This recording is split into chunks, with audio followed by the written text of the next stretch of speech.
Now to Myanmar, where the military rulers have declared a temporary ceasefire in the civil war to assist earthquake relief efforts.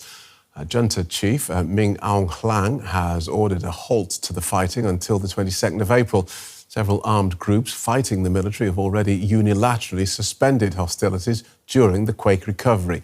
Officials say the death toll from last week's event has now risen beyond 3,000.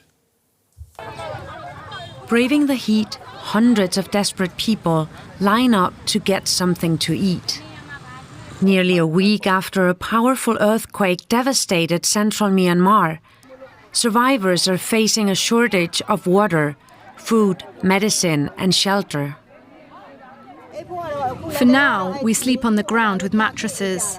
Some people who still have mosquito nets set them up, but those who don't just sleep under the open sky.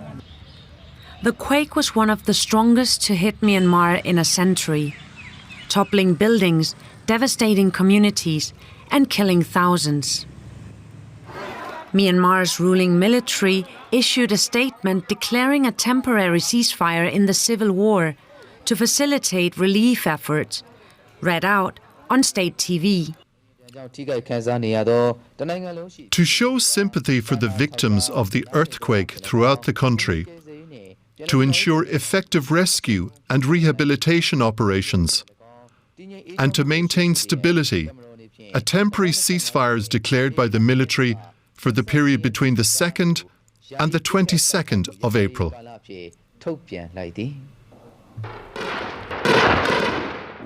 Myanmar has been embroiled in a civil war for 4 years. The conflict has battered health infrastructure and weakened its ability to deal with major natural disasters. More than 3 million people had already been displaced from their homes, and nearly 20 million were in need of humanitarian assistance even before the quake hit. Amid the devastation, there are still rare moments of joy, as a victim spending 5 days under the rubble is pulled out alive.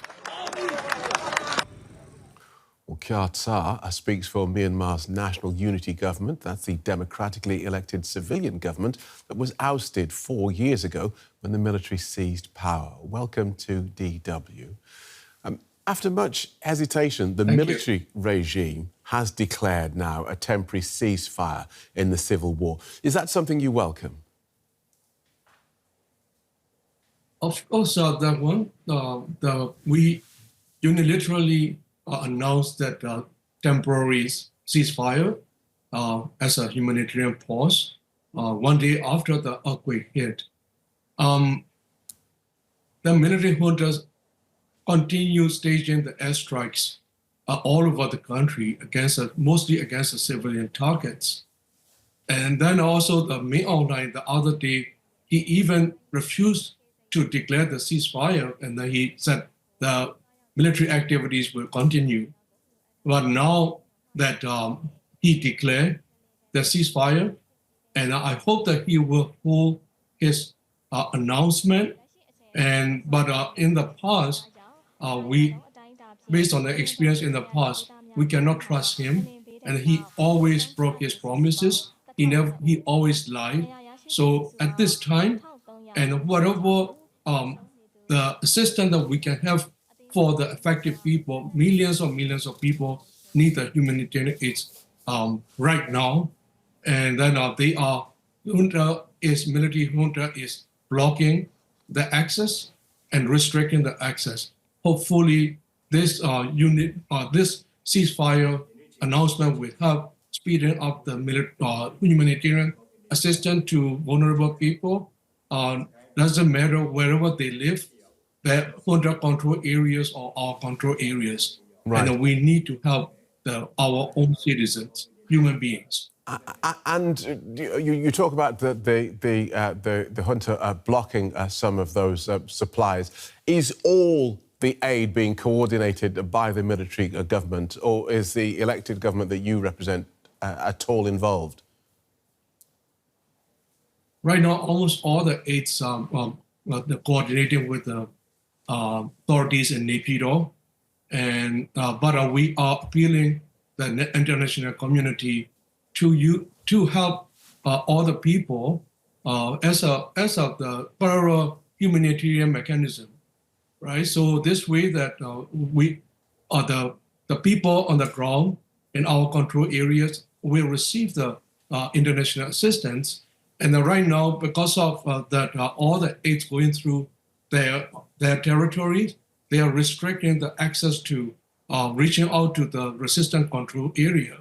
Even in their control areas, the Sagaing city, for example, and the Sagaing region is majority, about 80% of territories are controlled by us, but the cities like Sagaing hit hard by the earthquake. The Sagaing is controlled by them, the military. So, but search and rescue being delayed, and then also that they restricted even the search and rescue to the certain hours of the daytime. So that's just this caused unnecessary death and suffering for the people. So we call for the unrestricted access. Understood. The junta's leader, Min Aung Hlaing, he's expected to attend a regional summit in Thailand tomorrow. Do you see a danger that the military regime will use this crisis to gain international legitimacy? They always try the legitimacy that they never have. They don't have. They are the actually they don't represent anyone. They represent themselves. They grab the power from the elected government. Forgive me for interrupting you, but regardless of that, to this point, they had been very much isolated. But now he's going to this meeting tomorrow. That's my point. Is there a danger now that they will somehow use this terrible event to gain legitimacy? But they will use it. They will use it, but they would not get it because of the people don't accept it. And then, yes, regional countries invited with the hope that there's a carrot approach in hope that he will change his mind. But I doubt it. And then he will be the same. It will inadvertently it will give him the confidence, and then he will continue violence against the civilians. Okay, thank you for joining us. And that caused the regional instability. Understood. Kyaw Thank you. Speaks for Myanmar's National Unity Government. Thank you so much. Thank you. Tintin Nyo is Managing Director of Burma News International and joins us from Chiang Mai, near Thailand's border with Myanmar. Welcome to DW. Is the ceasefire actually being observed on the ground, as far as you can tell? Yes, the ceasefire declaration just announced recently, so we are not so sure whether this ceasefire announcement will reach to the ground. Because from the past experiences, if even the military junta declares ceasefire, but they have never hold that into the accountability. So they continue to conduct the fighting and also the airstrikes and the artillery sharing. Because just today in current state and at the control area of the KNU, Karen National Union, Taungu districts, so the military junta conducted the artillery sharing and killing the civilians. So this also happened just after the earthquake that happened to the Sagaing region as well, where the airstrike took place and then destroy a lot more. And so this is really double and triple the damages of the region after the earthquake. So we cannot be certain that this ceasefire are going to ensure the safety and protection of the civilian. And what are you hearing from survivors and aid workers now the scale of this disaster is evident? Yeah, there are many untold stories and many stories that are not really reported in the news because of the internet cuts, and also phone lines are also being cut, and there is no electricity. Many areas there is no electricity, even including Yangon. Yangon even have 2 hours of electricity where that's really affected to the livelihood of the people. So the region like Sagaing and Mandalay, that will be a lot worse. So that about the aid workers, what I hear from my observation and also our local organization relief work, we don't really see that many international aid workers or aid distribution reach to many areas, including the Sagai region where the epicenter of the earthquake happened. So, but there are local and also charity groups are distributing aid, but those aids are also more like a emergency relief. What the people are needing is like a cash and also like a medical facilities, the emergency aid, like shelters, the temporary shelters. These are the things that the people are needed the most, and also of course like a water. So these are what the survivors are also asking for. At the same time, the aid workers are also asking for. What they are really suggesting that not to do the panic donations, because there are many things going on, many rumors, many misleading informations are happening. So we have to be very careful. That's why aid relief should go with the local organization who have a lot of experience since the Nagit cyclone in Myanmar. And a quick word about the Sagaing region, which was at the centre of this quake. Is aid reaching people there?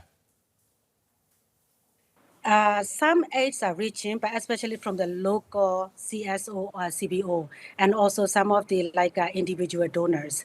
So we see that there are some rescue team reach to Sagai, but we don't really see that international aid distribution reach to the Sagai region yet, because the Sagai region is 80% are already being destroyed, and then it needs lots of emergency relief, rescues, as well as the rehabilitations. OK, thank you so much for joining us.